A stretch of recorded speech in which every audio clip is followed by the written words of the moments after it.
بسم الله الرحمن الرحيم. الحمد لله والصلاة والسلام على سيدنا رسول الله وعلى آله وأصحابه ومن والاه، أما بعد، فأعوذ بالله من الشيطان الرجيم. بسم الله الرحمن الرحيم. يا أيها الذين آمنوا اجتنبوا كثيرا من الظن فإن بعض الظن إثم ولا تجسسوا ولا يغتب بعضكم بعضا أيحب أحدكم أن يأكل لحم أخيه ميتا فكرهتموه واتقوا الله إن الله تواب رحيم. وعن أبي هريرة رضي الله تعالى عنه عن النبي صلى الله عليه وسلم قال: أتدرون ما الغيبة؟ قالوا: الله ورسوله أعلم. قال: ذكرك أخاك بما يكره. قيل: أرأيت إن كان في أخي ما أقول؟ قال: إن كان فيه ما تقول فقد اغتبته، وإن لم يكن فقد بهته، أو كما قال عليه الصلاة والسلام. رب اشرح لي صدري ويسر لي أمري واحلل عقدة من لساني يفقه قولي. سبحانك لا علم لنا إلا ما علمتنا إنك أنت العليم الحكيم. اللهم صل وسلم على سيد الأنبياء والمرسلين محمد وعلى آله وأصحابه ومن تبعهم بإجماع إلى يوم الدين. در قدم نخست عرض سلام و ادب و احترام دارم خدمت تمام بینندگان عزیز، از جمله برادران و خواهران و بزرگواری که برنامه خودشان یعنی پاسخ نور را بیننده هستند. امیدوار هستم در هر جای از این جهان هستی که زندگی به سر میبرند لباس عافیت و تن سالم داشته و از گزند حوادث در امان بوده باشند. امیدوار هستم ساعتی که ما در خدمت برادران و خواهران مسلمان هستیم بتوانیم برنامه را ارائه بکنیم که تا برای بینندگان خود برنامه مفیدی را ارائه کرده باشیم و بینندگان از ما استفاده بتوانند کنند. برادران و خواهرانی که سوالات دینی دارند می توانند به شماره برنامه که در تحت پرده تلویزیونشان درج شده است بر از او تماس گرفته و ما را از مشکلات خود آگاه ساخته تا ما بتوانیم به حد توان بشر راهنمایی ها را از خود بر از اونها به جای بگذاریم. موضوعی که در تحت موضوع بحث صورت میگیره انشاءالله در رابطه به احکامات غیبت هست. غیبت چی هست؟ تعریف غیبت، غیبت چه حکم داره از نگاه آیات قرآن کریم و از نگاه احادیث گوهربار نبی اکرم علیه السلام، و غیبت چه عوامل در قبال خود داره و همچنان اگر ما غیبت از بعضی از افراد بکنیم آیا جواز دارد و یا خیر. انشاءالله به طور مفصل کوشش میکنیم موضوع را به سمع عزیزان خود برسانیم. خدا کنه که با توجه کامل برنامه خودتان را گوش گرفته و از برنامه مستفید شوین. در قدم اول تماسی داریم از روح الله برادرمان از تخار به تماس هستند. سلام علیکم. سلام علیکم برادر. نماز خدا میخونیم، نماز صبحی بسیار دیر بیدار میشیم چون کار ما زیاد است، ذریعه شدت کار میکنیم، کار ما زیاد است. سوالتان برادر از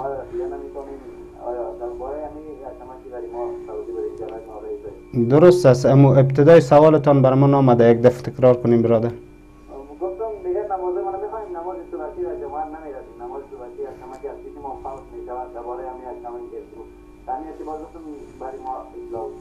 نماز صبحتان و فرضیتش رو میخوانین فقط جماعت از پیشتان ترک میشه؟ بله. درست است برادر.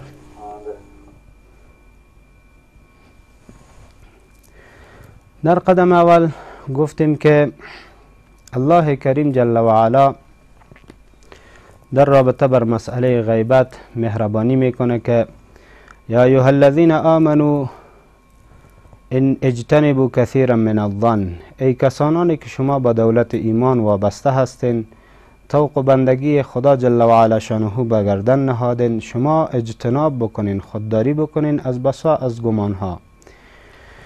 چرا که اجتنبوا كثيرا من الظن ان بعض الظن اسم، چرا که بعضی از گمان ها که هست گناه است.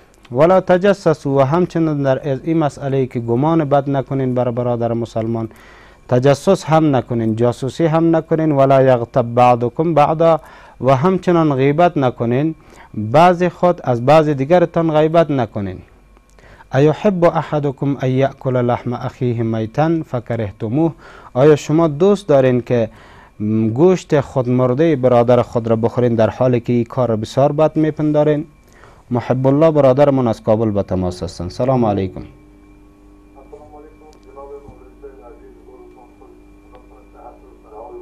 سلامت باشین برادر بزرگوار.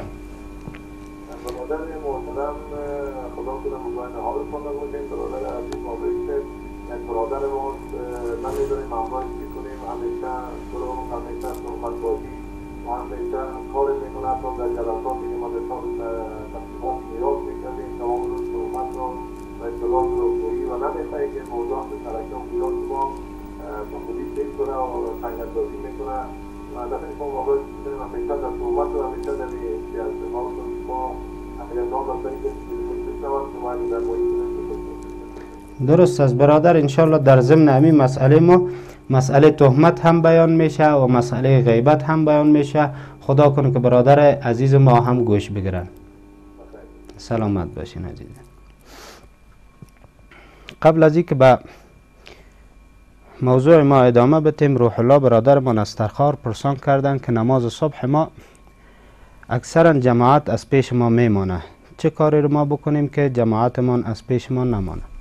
دیگر نمازهای خود انشاءالله در جماعت ادا میکنن، نماز صبحشان قضا نمیشوه، لیکن از جماعت میمانن. برادر عزیز، ما هر برنامه ای که می داشته باشیم به زندگی خود یک منظم برنامه جور میکنیم. طور مثال ما یک مثال بیرونی بزنم، اگر به مفاد دنیوی من یک فرد بر ما خبر برسانه که صبح زود ساعت 3 بجه صبح باید تو در این منطقه باشی، ما بر تو 1000 افغانی بخشش میتم. طبعا ساعت تلفن خود را جور میکنیم و طبعا خانواده را برشان تذکر میتیم که ما را در از این وقت صبح بیدار بکو تا ای که ما از این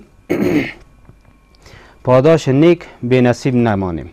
پس بناهن به منظور کسب دنیا کدام عواملی را که مد نظر خود می داشته باشیم، باید در عوامل اخروی همچنان به همین اندازه کوشا باشیم تا ای که عوامل اخروی، پاداش اخروی از ما نمانه. این خدا نابرازی هستیم که نماز منفرد و نماز جماعت مرتبه شان به نسبت به درجه همدیگر 25 در یک حدیث و 27 در دیگر حدیث میمانه. ما اگر به طور مثال 1000 افغانی یک جا باشه و او طرف 27000 افغانی در دیگر جای باشه، طبعا حرکت میکنیم تا ای که 27000 افغانی رو بگیریم تا ای که 1000 افغانی رو بگیریم. یک مثال بیرونی بود که ما من حیث مسائل دنیوی گفتیم. کوشش و برادران بزرگوار و خواهران گرامی تا که از پاداش اخروی خود را بی نصیب نمانیم، کوشش بکنیم تلفن خود را سرزنگ بمانیم، کوشش بکنیم خانواده را تذکر بدیم ما را بخیزانند یا به هر شکل از اشکال شده است خود را وابسته بر نمازها خصوصا جماعت بگردانیم. و نبی اکرم صلی الله علیه وسلم فرمود است که نماز جماعت از جمله سنت الهدی هست و هیچ کسی از جمله افراد تخلف از نمازها نمیکنه مگر اینکه صفات نفاق در از او باشه. از این صفات خود را بیرون بکنیم، علل خصوص نماز صبح و نماز خفتن که در جماعت ادا میشه، در از این مسائل یا ثوابهای بی نهایت زیاده درد شده. خدا کنه که از این مسائل و از این ثوابها به نصیب نمانیم.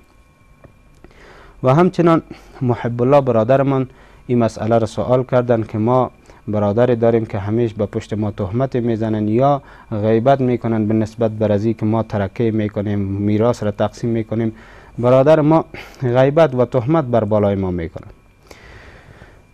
انشاءالله در مبحثی که از آیات کلام الله و از احادیث رسول خدا صلی الله علیه وسلم بیان میشه، کوشش شود که خوب دقیق مد نظر گرفته، خوب برنامه را تعقیب کرده تا ای که بتوانیم خود را از گناه غیبت و گناه بهتان و نمیمه آگاه بسازیم. غیبت چی را گفته میشه؟ تعریف غیبت همی است که در عقب برادرت کلمات را استعمال بکنی نسبت به برادرت که اگر او برادرت بشنوه او ناراحت و خسته شود از این مطالبی که تو در قبال از او بیان کردی. و نبی اکرم صلی الله علیه وسلم روزی از روزها بر اصحاب خود علیهم الرضوان رو کرد و گفت که اتدرون ما الغیبه؟ آیا میشناسین که غیبت چی هست؟ صحابه کرام علیهم الرضوان فرمودند که الله و رسوله اعلم، خدا و پیامبرش خوب داناتر است یا نبی علیه السلام. پس ما با آنچنانی که الله و رسولش دانا هست ما با او اندازه دانا نیستیم، برای ما بیاموزان. رسول اکرم صلی الله علیه وسلم فرمود ذکرک اخاک بما یکره، یاد تو از برادرت به نسبت به او الفاظ و مطالبی که او بد میپسنده از او افعال و مطالبی که در رابطه بر برادرت یاد میکنی. صحابه کرام علیهم الرضوان سوال کردند یا رسول الله ارأیت ان کان فی اخی ما اقول، چه نظر داری در رابطه برای از ای که اگر ما چیزی را در رابطه با برادر ما میگیم همو عمل در برادر ما بوده باشه؟ آیا در همی غیبت شامل هست یا نیست؟ مثل که بعضی از برادران و بعضی از مادران و همشیره ها در امی مسئله گرفتار هستند. زمانی که از بدی یک برادر یاد میشه برش میگیم که خواهر، برادر، با پشت برادرت غیبت چرا میکنی؟ میگم من خو غیبت نمیکنم، این چیزی که من میگم در وجود از او هست، من دروغ خو نمیگم، بله امی کار میکنه. صحابه رسول خدا صلی الله علیه وسلم همین مطلب را پرسان کردن یا رسول الله نظرت چی است در رابطه بر از این مسئله که ما از برادر خود به بدی اگر یاد کردیم همو بدی در وجود از او بوده باشه؟ رسول اکرم صلی الله علیه وسلم پاسخ میده که ان کان فیه ما تقول فقد اغتبته و ان لم یکن فیه فقد بهته، اگر آن چیزی که در قبال برادرت میگی اگر او در وجود برادرت بوده باشه خو غیبت است، اگر در وجود برادرت نبوده باشه خود تو تهمت زدی بر برادرت، گناهت بیشترتر شد، عذابت سختتر شد، عذاب دنیوی و همچنان آخروی تو بیشترتر شد. متوجه شدیم؟ آن چیزی که در قبال برادرمان میگیم اگر در وجود از او بوده باشه او اشیا، خو امی چیز از غیبت. اگر نبوده باشه ما در قبال از او بعضی از مطالب را میگیم خواهی بهتان شد و ایر شریعت ما ثابت ساخته کسی که با پشت برادر یا خواهر تهمت میزنه بهتان میکنه اگر ثابت کرده نتوانه 80 دوره باید حاکم وقت باید او را بزنه. اگر ما احکام ما جاری بوده باشه همچون تهمتگرایی که پشت برادر مسلمان پشت خواهر مسلمان با وجود از اعمالی که خود خبر ندارن بر از اونها متصل میکنه و میچسبانه باید که دوره زده شود، حکم شریعت جاری شود. اسما خواهرمون از تخار به تماس هستند. سلام علیکم. میشنوین خواهر؟ بفرمایید. سلام علیکم. علیکم السلام. بفرمایید سوالتان.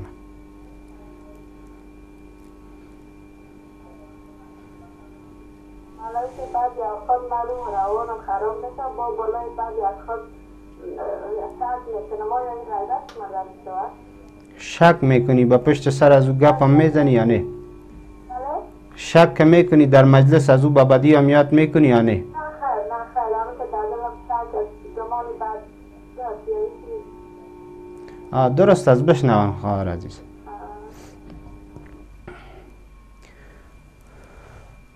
خواهرمان از تخار اسما خواهرمان تماس گرفتن که نسبت به بعضی از برادران یا خواهران شک میکنم آیا گناه هست یا نیست. در ابتدا امی آیه مبارکه را خواندیم. الله ذوالجلال مهربانی کرد یا ایها الذین آمنوا اجتنبوا کثیرا من الظن، ای کسانانی که شما ایمان آوردید از بسا از گمانها شما اجتناب خودداری بکنید. ان بعض الظن اثم، چرا که بعضی از همین گمان ها هست که به گناه انسان را میکشانه. وقتی که در رابطه با برادرمان، وقتی که در رابطه با خواهرمان گمان کردیم، البته یقین نه، گمان کردیم، با وجود گمانمان خودمان را مرتکب به گناه کردیم. از این گمانها، از این شکوک ذهن ما را عالی و آری و پاک بسازیم. وقتی که در رابطه بر یک برادرمان ذهنمان به بدی خطور میکنه، به خود متوجه شویم که خودمان چه مشکلاتی را داریم. کوشش بکنیم. رسول اکرم صلی الله علیه وسلم در حدیث مهربانی میکنه شما گمان خیر بکنین در رابطه بر یک برادر مسلمان و یک خواهر مسلمان ما لم یر شره، تا زمانی که دیده نشده باشه، از او شر دیده نشده باشه، گمان خیر داشته باشین. هیچ وقت گناه شر در رابطه به برادر و خواهر خود نکنین. این هست ارشادات کلام الله و احادیث رسول خدا صلی الله علیه وسلم. کوشش بکنیم از شکوک ذهن خود را پاک بسازیم. ما این مطلب را گفتیم که اگر مطالبی که در رابطه بر برادران و خواهران ما بیان میشه در ذهنشان، در کارشان، در وجودشان نباشه، بهتان میباشه. حاجی عبدالوهاب برادرمان از هرات به تماس هستند. سلام علیکم. سلام علیکم و رحمت الله. سلامت باشین برادر عزیز، بفرمایید.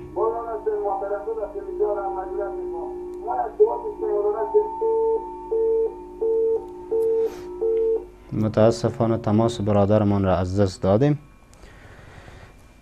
در ادامه موضوع خود می پردازیم.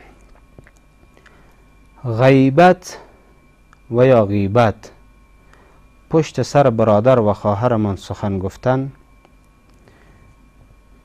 باعث بر پذیرش نشدن نماز و روزه ایمان می شود. یک مانع، یک دیوار قرار می گیرد تا نماز و روزه ایمان قبول نشود. ما این را از کجا میگیم؟ پیامبر گرامی اسلام علیه السلام مهربانی میکنه. من اغتاب مسلما او مسلمتا لم يقبل الله صلاته ولا صيامه 40 يوما وليلة الا ان يغفر له صاحبه. رسول معظم اسلام علیه افضل الصلوات و التسلیمات فرمود کسانی که غیبت میکنن، پسگویی و بدگویی برادر خود را در عاقبش میکنن، الله ذوالجلال جل و علا قبول نمیکنه نماز و روزه از اینها را تا که صاحب از او برادر و خواهر اون را معاف نکنن. راضیه خواهرمان از کابل به تماس هستند. بله، فکر میکنم تماس خواهر از دست دادیم. پس رسول خدا صلی الله علیه وسلم فرمود که غیبت باعث بر قبول نشدن طاعات یک بنده می شود. چرا؟ به توسط از ای که ما در عقب برادر خود تکلم بکنیم، از اعمال صالحی خود ما محروم شویم. نخیر برادران و خواهران بزرگوار، از این مطلب، از این مسئله بسیار پست و رذیل خود را نگاه کنیم. حتی الله کریم جل و علا ایره تشبیه بر گوشت خود مرده برادر خود تشبیه داد. ثریا خواهرمان از سمنگام به تماس هستند. سلام علیکم.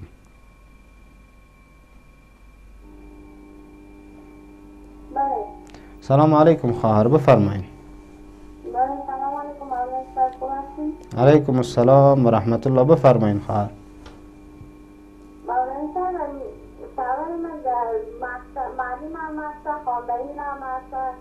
مکتب میره خیلی جایی مکتبی هم درست در مسجد 5 وقت نماز نمیخوانه، در میخوانه که جایی نماز نمیخوانه. بگم یقا وقت که بگم که نماز نمیخوانه که بدن میخوره و در نماز توجه نداره. خود در مسجد هم نماز میخوانه، 5 وقت نماز خود میخوانه.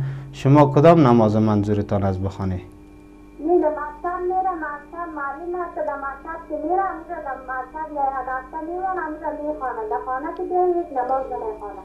خب چرا نماز نمیخوانه؟ شما کوشش بکنین یادآوری برای شوین، همیشه برو وادار برازی بکنین نماز خود را بخوانه.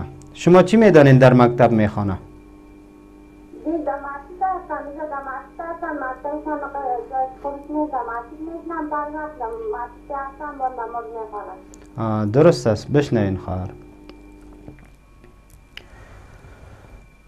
در مسائلی که قبال همسر می باشد، چه شوهر چه همسر. فقط وظیفه ما دعوت است. بعضی اوقات بعضی از ارشادات رسول خدا صلی الله علیه وسلم و الله کریم جل و علا شانه به این گواه و شاهد است که ما برادران ظالم و مظلوم خود را کمک بکنیم.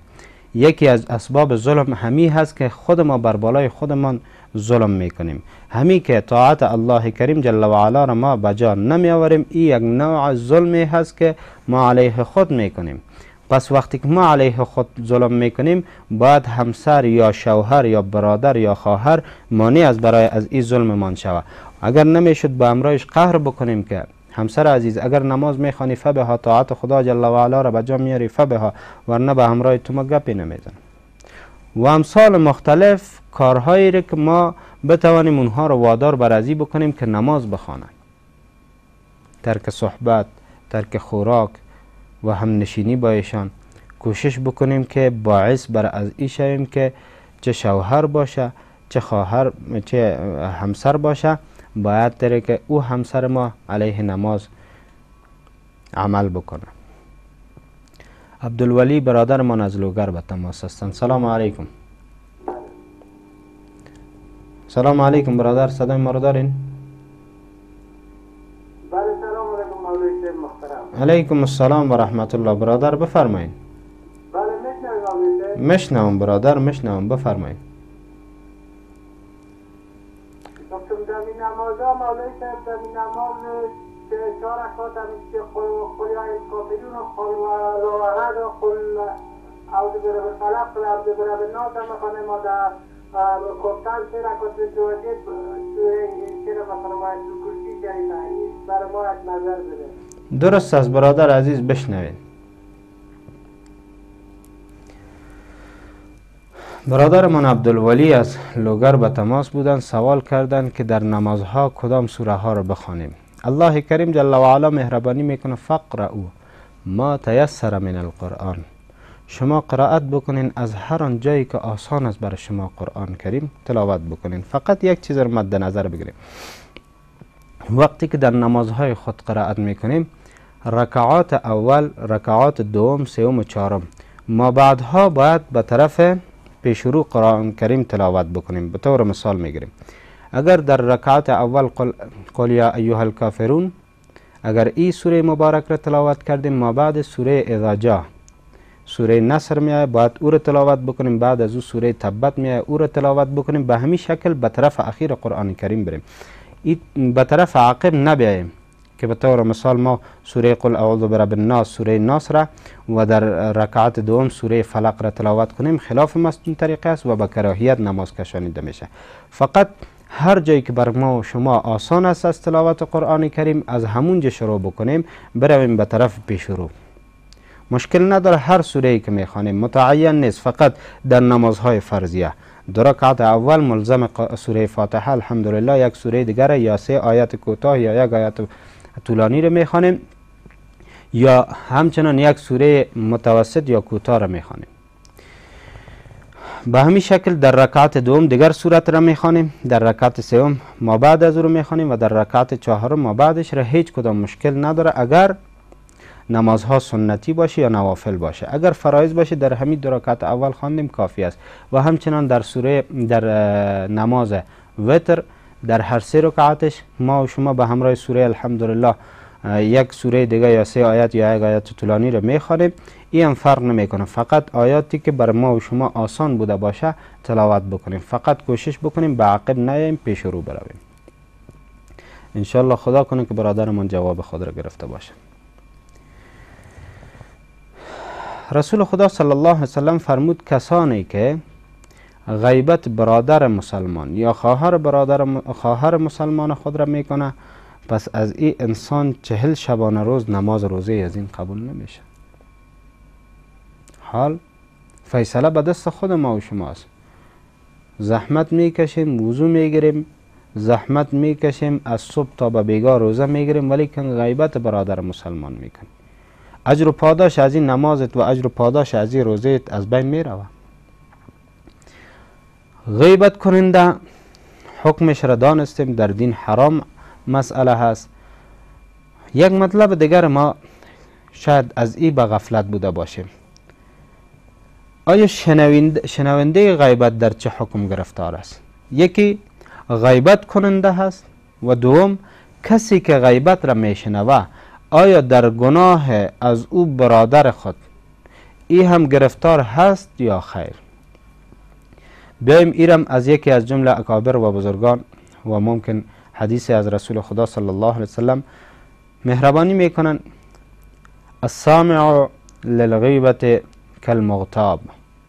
شنونده غیبت برادر خود را پس او به مثابه از ای است که خودشم غیبت کرده باشه. در مجلس ششتیم غیبت صورت میگیره، تو غیبت نمی کنی خب لیکن میشنوی. گفته شده است که اینها به مثابه از او افرادی هستند که اینها خود غیبت کردن و خود غیبت میکنن. حال شاید یک چیز در ذهن ما بگرده که وظیفه ما چی است در وقتی که غیبت صورت میگیره. خب لیکن وقفه داریم، بعد از وقفه زود برمیگردیم. کوشش بکنین از جای خود تکان نخورین و موضوع را دقیق دنبال بکنین. مجددا عرض سلام و ادب و احترام دارم خدمت تمام بینندگان عزیزی که تازه به برنامه خود پیوستند. در ادامه موضوع هستیم رابطه بر مسئله حکم غیبت بودیم که غیبت یکی از جمله موارد ممنوعه در دینمان، حتی از جمله مسائل حرام بوده و از این باید نهایتا خودداری شود. موضوع به جای رسیده بود که حتی گفتیم شنونده غیبت هم در غیبت گرفتار شده. وظیفه من در زمانی که از برادرمان غیبت صورت میگیره و در مجلس ما حاضر هستیم ما چه وظیفه داریم؟ رسول خدا صلی الله علیه وسلم مهربانی میکنه: اذا وقع في الرجل وانت في ملأ فكن للرجل ناصرا وللقوم زاجرا وقم عنهم. وقتی که غیبت صورت میگیره از یک برادر مسلمانت در یک ملأ از عموم مردم، پس تو باش از برادر که غیبت هست در مجلس شما نیست، تو نصرت دهنده و کمک کننده از او باش و از برای قوم زاجر بگرد، یعنی ملامتشان بکو و از بین از اونها برخیز. یعنی به این معنا زمانی که از برادرت غیبت میشه در قدم اول کوشش بکو که کمک از او رو بکو در غیابش، یعنی دفاع از او بکو. برادران ای مطالبی که تو میگی در قبال از او برادر ما نیست، ای وصفای بدی که شما بر از اون میته ای وصف بد در از اونها نیست. دوم مطلب که ای کسانانی که غیبت میکنن اینها را زجر بکو، یک چیز متوجهشان بساز. عبدالمجید برادرمان از پروان به تماس هستند. سلام علیکم و رحمت الله. و علیکم السلام و رحمت الله و برکاته. بفرمایید برادر.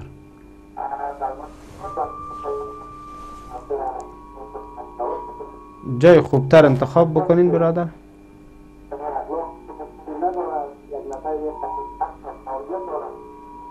صدایتان را دقیق نداریم عزیز دل، کمی جایتان را تغییر بدین. بفرمایید. صدایتان بسیار ضعیف میاد برادر. بفرمایید. نه صحیح نشد. حال صحیح شد. بفرمایید.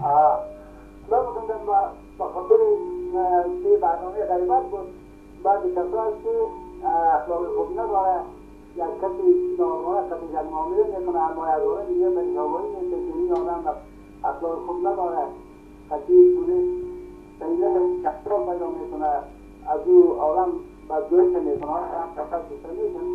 خوب سوال کردیم برادر، انشالله بیننده باشین موضوع بیان میشه.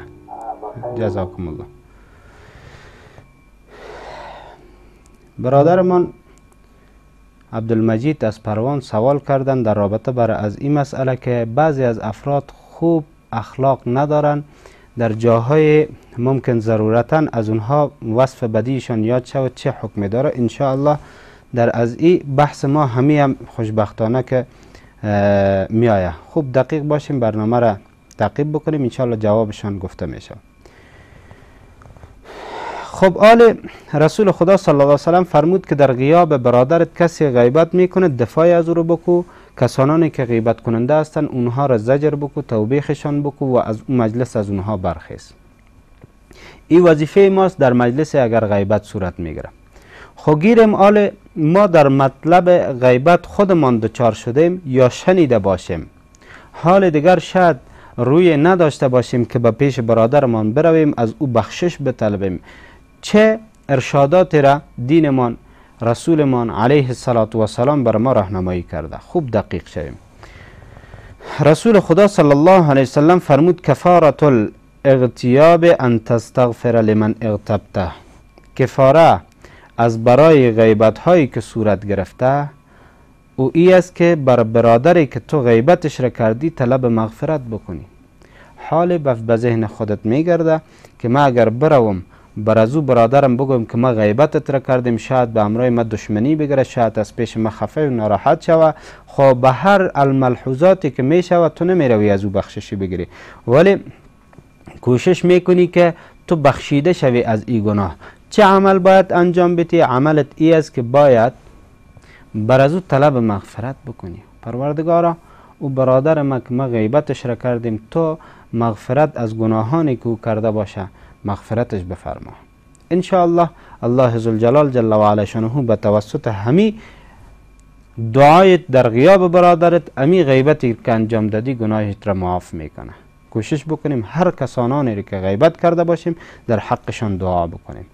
حاجی عبدالوهاب برادرمان از هرات به تماس هستند. سلام علیکم.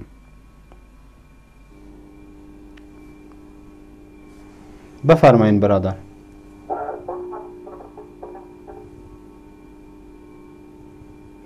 بفرمایین برادر.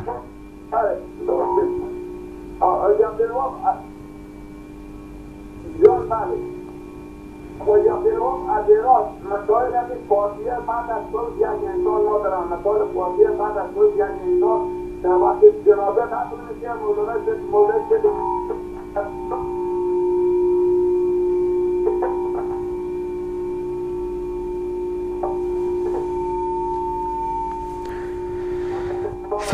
فکر کنم سوال شما رو گرفته باشم. فاتحه بعد از موت یک برادر، همی از سوال شما.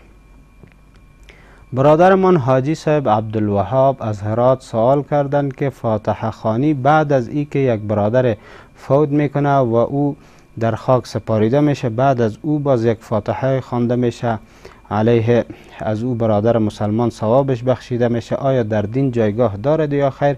فکر کنم سوالش همین چیز بود. بله برادر عزیز، ای از جمله ارشادات دین ما است که حداقل 2-3 روز ما بتوانیم که غم شریک همراه برادر ما باشیم، بر برادران ورثه از اونها باشیم و همچنان در ضمن از این مسئله همو برادری که از بین ما رحلت کرده به دار بقا پیوسته است، حد اکثریت ضروریات را که دارند در احادیث مهربانی شده است که رسول خدا صلی الله علیه و سلم فرمودند 2-3 روز ابتدایی را به نهایت زیاد به خیرات، حسنات، ثوابها، تلاوات، هر حسنه نیکی که بوده باشه ثوابش بر از برادر بخشیده شود میرسه و این برادر به او حسنه و نیکی های از این برادران به نهایت زیاد ضرورت داره. هر نوع مختلف حسنه و نیکی، از تلاوات قرآن کریم، از خیرات، صدقات و امثال مختلف کارهای نیک و حسنه ای که صورت میگیره، کوشش شود که در حق از او برادر ثوابش رسانیده شود. ان شاء الله الله تعالی او ثواب را برش میرسانه و هیچ کدام ممانعت شرعی وجود نداره. یکی از برادران سوال کرده بودند که مواردی که بعضی از برادرها اخلاق بد داشتن یا دارن یا فاسقان هستند، خصوصا کسانانی که جهرن فسق انجام میتن، آیا غیبت از اونها چه حکمی داره؟ ما انشاءالله چندین افراد یا چندین گروهی را بیان میکنم از مستندات بر از اینکه اگر غیبت از اونها صورت بگیره هیچ کدام ممانعت شرعی نداره و گناهی هم بر انسان غیبت کننده هم دچار نمیشه. خب دقیق شویم او افراد را شمارش بگیریم که کیها هستند که ما میتونیم غیبت از اونها را بکنیم. البته یک چیز را مد نظر بگیریم که غیبتی را که میکنیم ما به منظور اصلاح بوده باشه، نه کدام مطلب دیگری. عایشه خواهرمان از کابل به تماس هستند.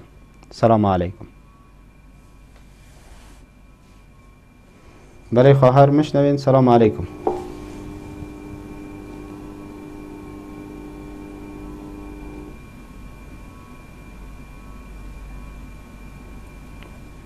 خواهر صدای ما رو دارین؟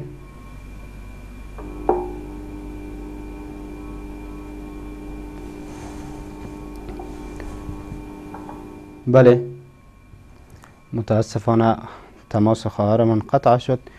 اولین فردی که غیبت از او انسان جایز است کسانی هستند که فسق انجام میتن ولی مجاهرا فسق انجام میتن، علنا آشکارا بدون حیا بدون مد نظر برای از ای داشته باشند که حیای از بندگان خدا جل و علا داشته باشند، حد که حرمت میکنن علنا و با افتخار غیبت انجام میدن، فساد انجام میدن. پس به منظور از ای که بتوان مسلمان ها از فسق از اینها دور بوده باشه، می شود که غیبت از اینها صورت بگیره تا که مسلمان ها از گزند و از بدی های از ای برادران در امان بوده باشه. دومین موضوع جایی که غیبت جواز داره جایهایی هست که برای یک فرد ظلم شده است. خوب دقیق شویم.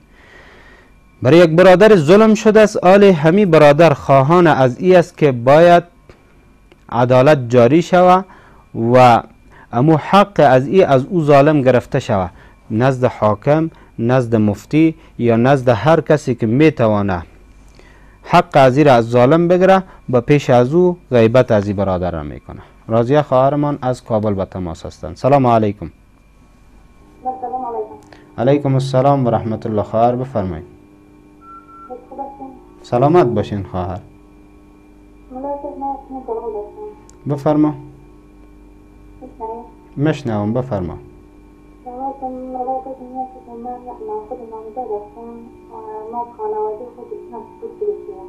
از خانواده تان چی کردین؟ خانواده پدر و مادر خودشون رضایت ندارن. خب شما نامزاد شدین اونا رضایت ندارن؟ خب نامزاد نمیدن. کجا هستن؟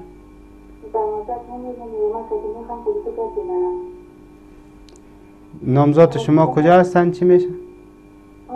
نامزاد شما کجا هستن گفتی؟ نامزاد ما در مورد هستن. نامزاد شما چی شده است؟ نامزاد ما در مورد هستن. خانم خو زن مرده هستم. خب خب خب شما پت به همراه از اون نامزاد شدین؟ بله 6 ماه میشه. خب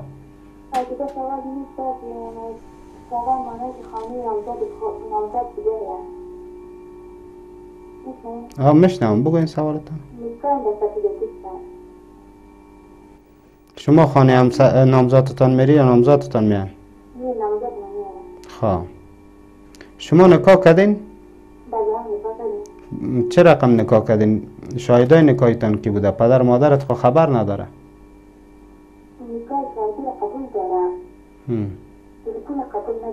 تلفن قبول نداره. خب تلفن قبول نداره.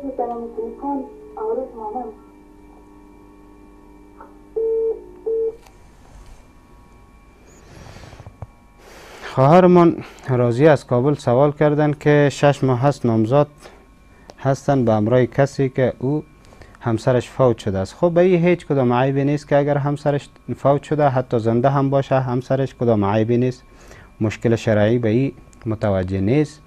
ای که پدر و مادر رضایت بر از این ندارن که شما تلفن داشته باشین، باید از این عمل خودداری بکنین. دستور برداری پدر و مادر از جمله فریضه های اسلام است، باید امر پدر و مادر را شما بجا بیاورین. ای که نکاح صورت گرفته است به همراه نامزادتان، دید و دید شما کدام مشکل شرعی نداره، شما می توانین به همراهش دید داشته باشین. کوشش بکنین در حد اوسط اما عفت، احترام والدین، حیای خود را حفظ بکنین. باز انشاءالله زمانی که عروسی باز صورت گرفت، با شما همیشه میتونین پیش همسرتان باشین، ولی کوشش بکنین در خانه والدینتان اما حفظ و حرمت والدین خود را نگاه بکنین. هر چیز که پدر و مادر بر شما دستور میته انشاءالله به خیر شما فکر میکنه، همو اعمال را کوشش بکنین که انجام بدین.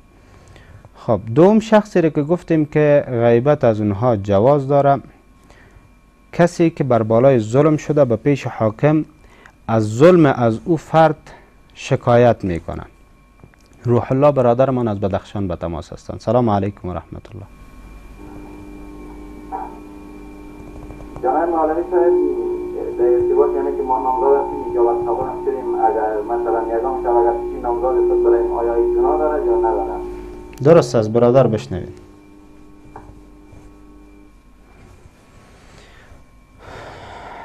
سوال برادرمانم مشابه به سوال خواهرمان قبلا زنگ زده بودن، نکاح شده است، اینها نامزاد هستند. نخیر برادر، مشکلی نداره، شما می توانین به همراه نامزاد خود دیده و دید داشته باشین، کدام مشکل شرعی نداره.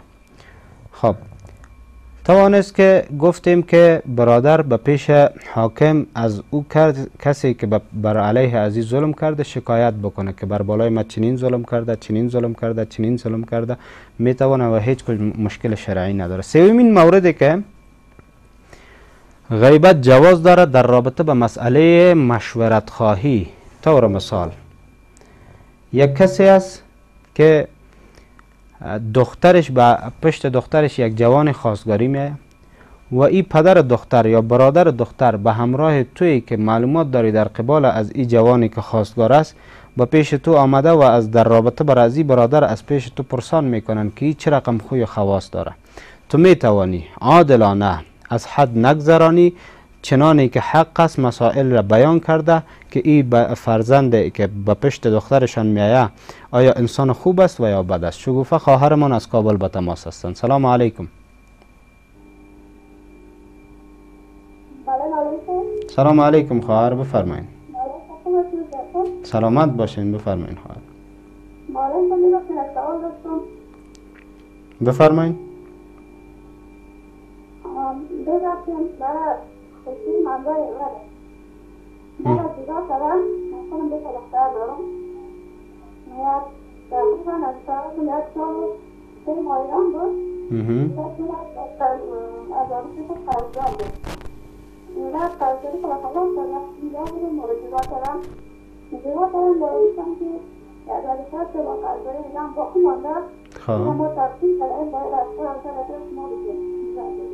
خب با شوهر شما قبول داره که از اونا قرضدار هستن؟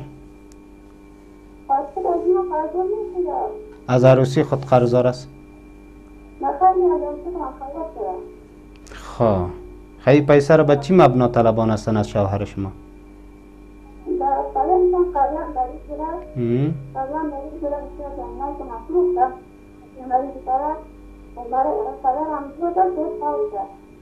درست است، بشنوین خواهر، درست است، بشنوین. خواهر بزرگوارمان شگوفه از کابل به تماس شدن که شوهر از اینها به منظور قرضداری از اینجا به ایران رفتن و بالاخره قرضداری عروسی خود را تمام کردن. حال آمدن 1,60,000 دیگر هم مادر و برادر از این شوهرشان که ایوار از اینها میشه از اینا طلبان هستند. یک خب مسئله از این است که در بین برادری و فرزندی و مادری چه مسائلی را که کوشش میکنن اونها رد و بدل میکنن. سخن را خواهر بزرگوار تو در مسائل فرزندی و مادری از اینها کوشش بکو خود را درز ایجاد نکو و یک دیوار در بین از اینها نباش. چرا ممکن که امو ادعای از اونها راست باشه. اگر راست بوده باشه خب این خو یک حقی است که باید شوهرت بپردازه. اگر راست هم نبوده باشه به منظور از این که مادر علیه یک فرزند به نهایت زیاد حقوقی می داشته باشه، حالی بر از فرزند خود طلبان است. باز هم کوشش بکنین اگر شما میتونین پرداخته برشون بپردازین، اگر نمیتوانین علیه از اونها مطلب را بتوانین تصدیق بگیرین که بر شما وقت بتن. در غیر از او اگر نه که اینها ظلم بکنن، خدای نخواست از ظلم کار بگیرن، هر ظالم را الله تعالی جزای از اونها را میته. ما کوشش میکنیم بر از اونها این مطلب را برسانیم که هیچ وقت هیچ ظالم در هیچ جایگاه نرسیده و هیچ وقت هیچ ظالم به پولی که از مظلوم گرفته به او پول سیرای نشده است. کوشش بکنن اونها از این عمل اگر حق نباشه عملشان خودداری و از او صرف نظر بکنن و ای که کوشش بکنین شما خیر که از اونها بتوانین یک مدارایی را در پیش بگیرین که بجای گپ نرسه که خدای نخواسته فرزندش به امرای مادرش لفظی را استعمال بکنه که مشتمل بر غضب دنیا و آخرت شوه، که دنیا و آخرت شوهر شما اگر خدای نخواسته تباه شوه شما هم